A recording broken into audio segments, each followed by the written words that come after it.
NCAA Baseball Championship, presented by Capital One.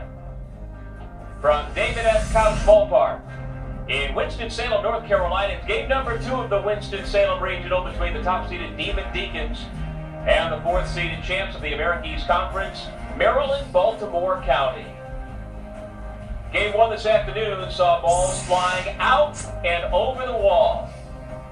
6 home runs hit by the Mountaineers in a 9-1 victory over Maryland, and so WVU awaits the winner of tonight's game. The loser of tonight's game will face an elimination game tomorrow here in Winston-Salem.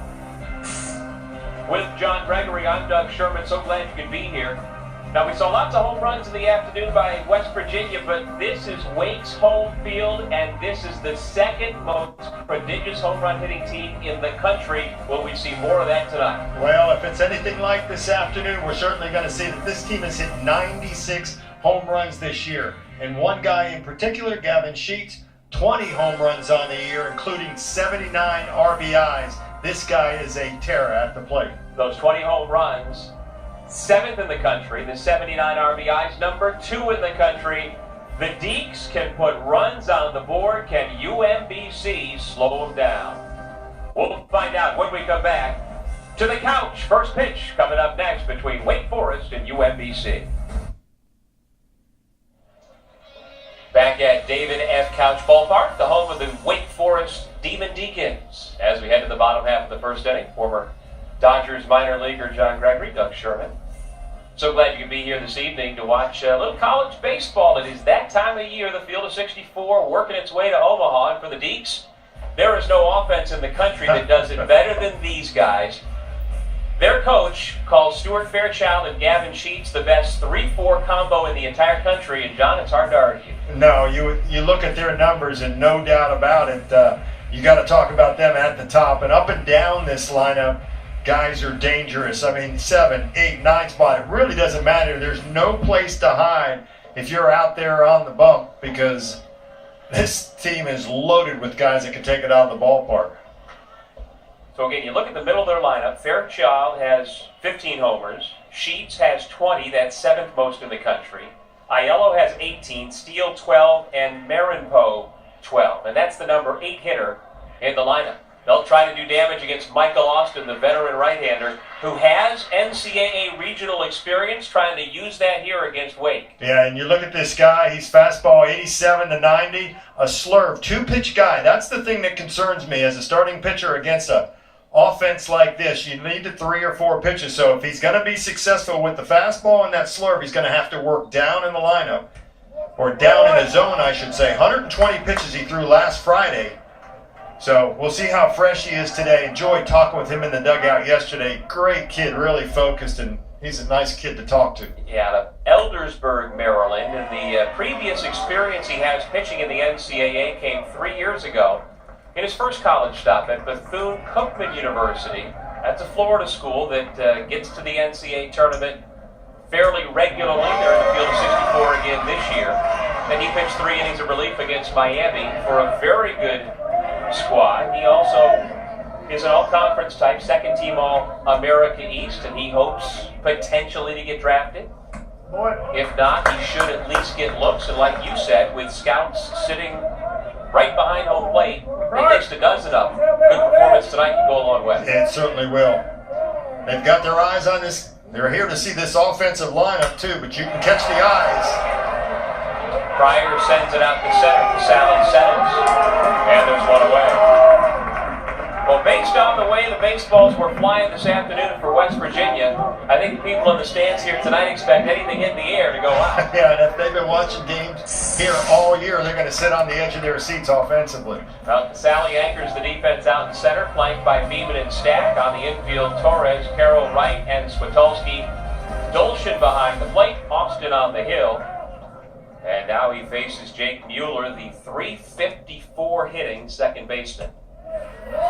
Creeping in on the infield cutout, Christian Torres at third base.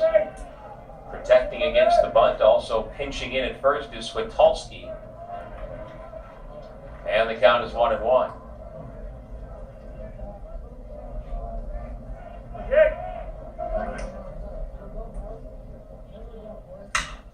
Chopper to third, easy play by Torres. And there two away. Nice hop to start with Torres down at the third base bag. Kind of showed off his arm a little bit. The one thing about this Retrievers team is they're not going to be intimidated coming in here.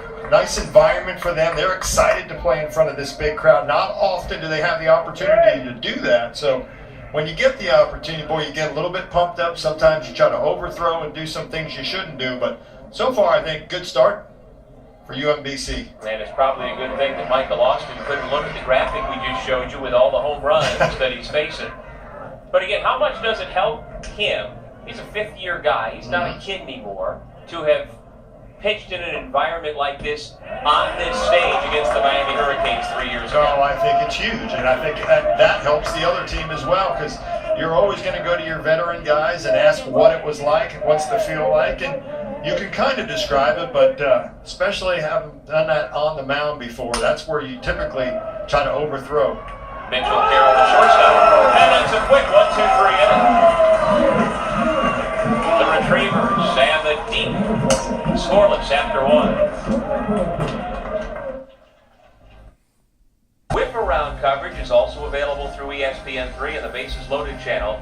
All games are available as well on the ESPN app, including here from Winston-Salem. This is game number 2 out of either 6 or 7 to determine who will move on to face the winner of the Gainesville Regional. The Gators, of course, the number 1 seed there, and the number 3 national seed, as we take a look at one of the most prolific power hitters in the country. Here he takes off the head of the pitcher, Michael Austin.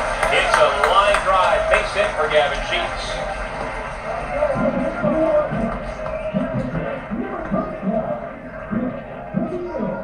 Talk about his power. The guy hits for average, too. He does everything he needs to do for this team. And talk about the scouts behind home plate. They're here to see this guy swing the bat, and he starts off hot as he continues to way he ended the season. You can see how big he is, a head taller than the UMBC first baseman Jamie Switolski.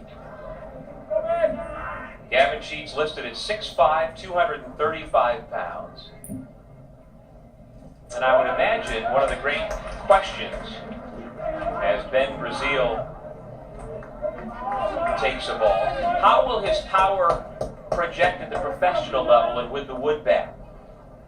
I guess it's the million-dollar question. You get an opportunity to see him in the Cape Cod League and other showcases where they use wood bats, but you never really know for sure. No, but I'll tell you, when they made the bat change to BB Core bats back then, that was a little bit harder. I think this gives you a good indication now that they've lowered the laces on the baseball and they've made it, for more reasonable. You can tell the power of guys, and I think it's more actual to what you get off of a wooden bat. So I think it really, for him, and you look up and down, you can tell the way he hit balls. You can hear the sound, the way it comes off the bat. There's just something a little different. Brazil at the plate, a .348 hitter, 7 homers, 44 RBIs. Can't get it, has to play it off a hop. It goes over his head, over the wall, and that's a ground rule double.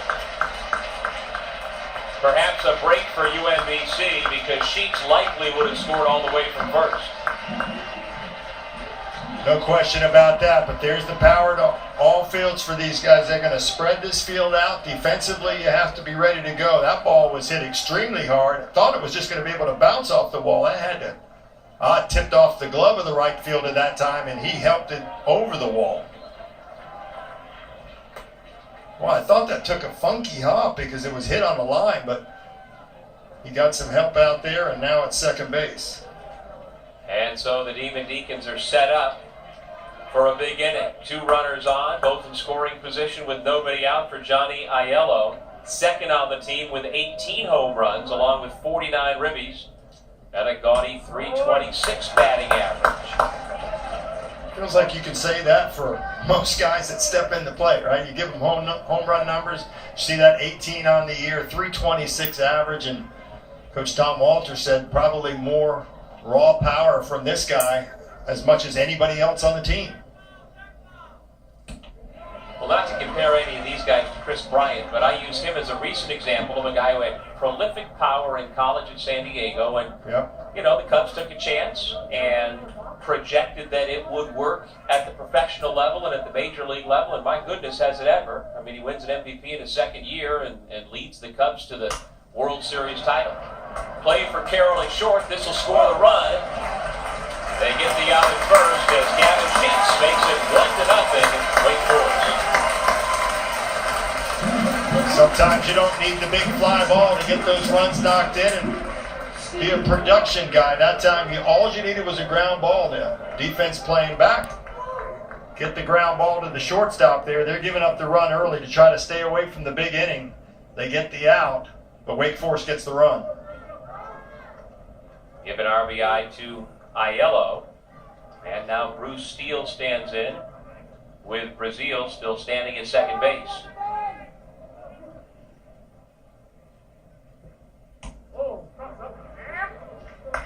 Ball one. Steele, the number 7 hitter in the lineup for Wake, a .262 average. He's a redshirt sophomore from Jupiter, Florida, out of Cardinal Newman High School. He had a redshirt last spring due to a torn thumb ligament. And you know, the team's defense suffered without his glove at shortstop, and they had to shift guys around a little bit. Wake has definitely benefited from having number 17 back at the shortstop position this spring. Well, you'll be able to see. Defensively, he's fielded great on the year. Just 5 errors, 167 chances out there. So having those guys defensively, what they do offensively, just a little bit of good pitching, some good defense, and you're going to win a lot of games.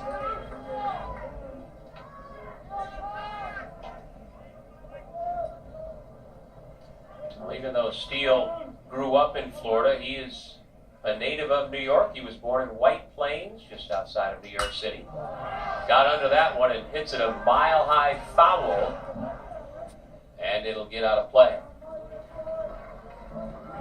Now, Steele's got some pop in that bat as well, just like most everybody else for the Deeks. A couple of home runs, 5 RBIs at Florida State back a couple of weeks ago. Had the game-winning 9th inning home run back in March at App State. And he's just your 7-hole hitter.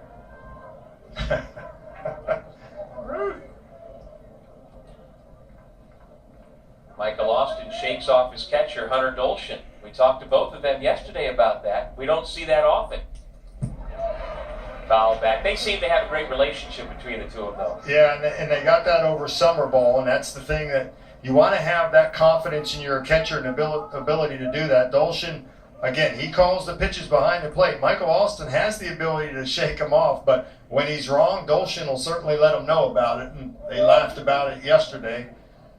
Rarely do you see Michael Austin on the mound look at the catcher and shake him off because he believes in what Dolshin is going to put down and trust it and throws his best pitch because of it. Line drive off the glove of the pitcher. Austin recovers, but throws it away. Here comes Brazil, and it's 2-0 Wake.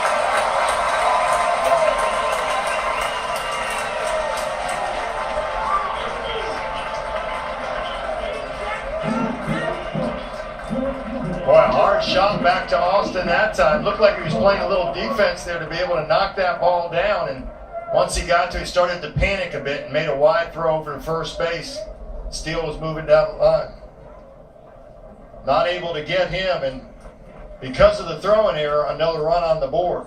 Yeah, no RBI on the single by Bruce Steele. Steele goes to second on the throwing error, allowing the run to score. See him moving down the line there. Austin tries to pick it up. Does a good job picking up with the bare hand, but wide of the first base bag, and another big run for Wake Forest early in this game. Well, after enjoying a quick and impressive first inning, Michael Austin has found lots of trouble here in the second. A leadoff single to Sheets, a double by Brazil, an RBI ground out, and then a base hit and an error, and it's 2-0 Wake Forest. Keegan Marinpo swings and misses.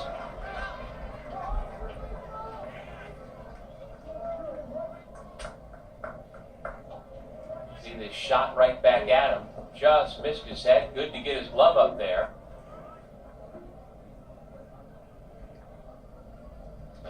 unable to finish the play, allowing the run to score. Good pitch there. And it's 0-2. Well, last summer, we talked about Austin and his now battery mate Dolshin playing together. They were down here in North Carolina playing summer ball for the Fayetteville Swamp Dogs. What's the best nickname you ever played for? Nowadays, everything's a Swamp Dog or a River Rat. We didn't even have them, and I was happy about it. Yes, that's the way it was back. So you I think that's a great way to do it. Yeah, as a minor leaguer, you're in the Dodger organization. You got to wear the jersey. Right. Now, you knew it was a used jersey, basically. It was a hand-me-down because you could still see the stitching on the back from the old guy that had it in the big leagues or somebody else. But just the fact that you were able to put that across the chest made you feel pretty proud. So you were somewhere in A-ball in 1981 wearing an old Jay Johnstone hand-me-down or something. You got it.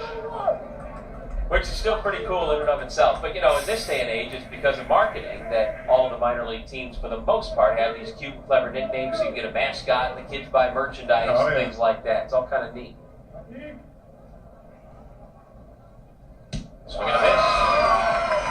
That breaking ball is causing trouble for Barenko. He goes down on strikes. 2 men out. The number 9 hitter will come up.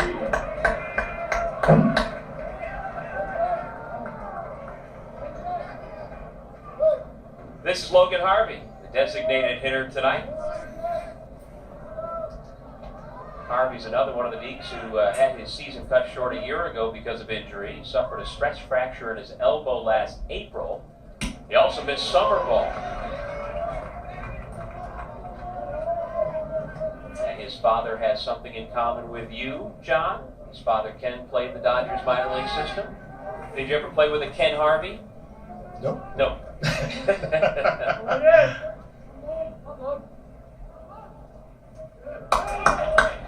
job by Dolshin to block that pitch.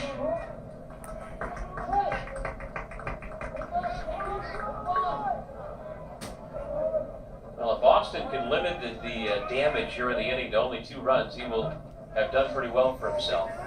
A couple of rockets to begin the rally. Sheets and Brazil will both come around to score.